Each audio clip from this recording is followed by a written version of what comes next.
Hey guys, what is happening and welcome to a brand new video. Today we have the 11th episode of my Modern Warfare Remastered Annihilation series. This is the game where we go through all the guns on the game and if they've been on the previous Call of Duty we give a little bit of a comparison to how they sort of play on the old game and how they play on the new game. And if not, we just talk about the gun and we have that gameplay on in the background.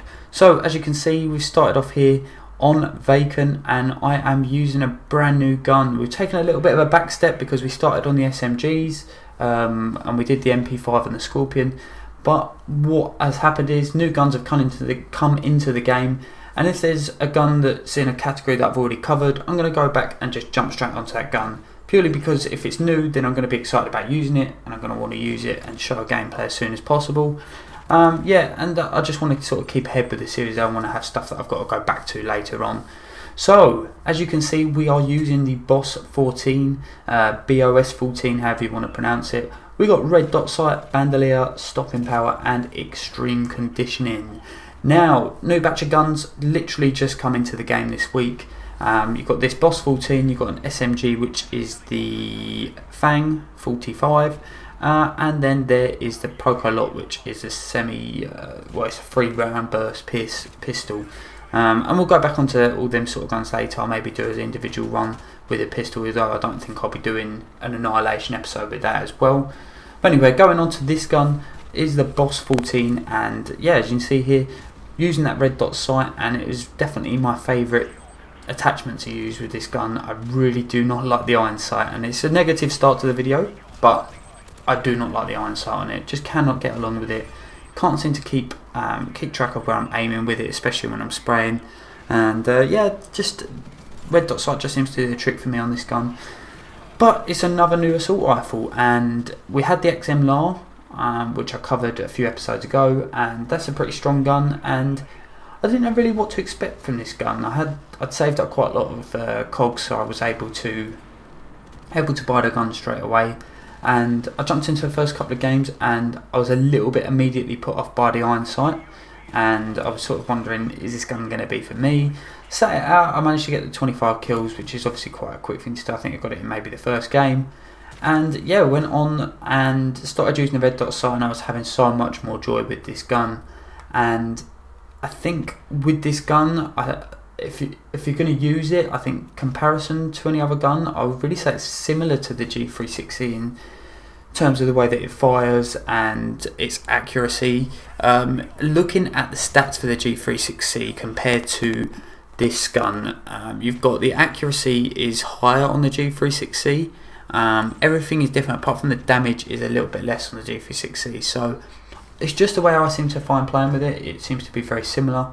From distance, if you're going to try and kill people from distance, if you want to kill more than one person, and sometimes when it's more than one, you see there, I don't hold the trigger down the whole time. I do stop for a little bit just to let it bounce back so you can get it right and then just go again. And it just seems to be the best way to use this gun from distance. If you're up close, from the hip, not finding that problem at all. Nice and easy to use. But like I said, you have to be very careful when you're going from distance, especially if you haven't got a silencer on as well. It can be quite difficult to get a sort of streak going from distance. Now, one thing about these new guns that have come in, and especially this one, and in the description for it on there, it says a fully automatic with first 5 bullets doing increased damage, effective at medium to long range. Now, fully automatic, yes, cool. These first 5 bullets doing increased damage, I'll really be honest with you, by the time that you start shooting with it, I really can't seem to see too much difference. Obviously there is, but I'm saying from a gameplay perspective, I don't really notice that as much. I just sort of find it overall as a gun pretty decent to use. But what I was doing in this gameplay, I was making sure I was reloading quick so that I was getting that first bullets in.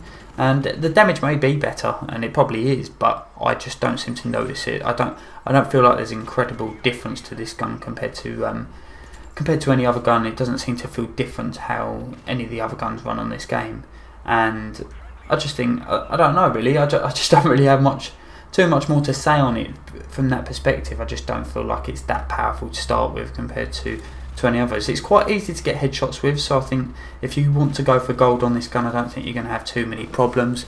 I'm just going to have a little look now to see on the challenges how many headshots. Yeah, it's 150, and I still can't really work out why the XMLR was only 100.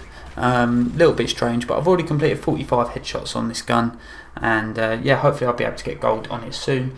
And I really enjoyed using this gun. It was enjoyable to use. So I think it was a typical gameplay from me here, where it takes a little while for me to get into the game. You see I go on a nice little streak here, managing to pick up the guys that are just sort of messing about, and I was getting flashed a lot. I was getting quite flashed or stunned, one of the other two, and I was just struggling to get into the game. But then towards the back end, it just seems to be how my gameplays go at the moment. I seem to get a lot stronger as the game goes on, seem to work out what the guys are doing, and this guy with the shotgun was killing me on the odd occasion, but I was managing to get in the right positions towards the end of the gameplay to get into it. And it's a tight victory in the end for us, but one of the things, I had a decent team around me on this game, but I've really been struggling of late with teammates. I just can't seem to find like a consistently good team if I'm playing on my own. If I'm playing with my mates, it's fine, seem to be getting all the confirms, but some of the games I'm getting 20, 25 confirms, and then someone on my team, like no one's got like even 6 on my team. It's just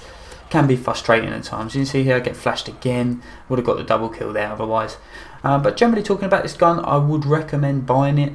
I would personally, and I'm going to be a bit of a spoiler alert, I would go for the Fang first. I've enjoyed using that more, having used these new guns, which I've pretty much only been using for the past few days. I would go for the Fang first, but a very strong gun, and hopefully you guys will enjoy using it as well. Like I say, probably got the most resemblance to the G36C. Go easy on spraying on this gun. As you can see here, I'm just using the gun nice and easy from range, and get a nice triple kill there, including with the chopper. And yeah, this is pretty much wrapping up the gameplay now. As you can see, we're just finishing up, getting the last confirm here on our team, and we get the win there, 65 to 54. Now if you have enjoyed this gameplay with the new gun, with the boss, then please drop a like. There you can see 37 kills there, 16 confirmed as well. Pretty nice, decent gameplay for you guys. Yeah, so enjoy the rest of your weekend, and peace.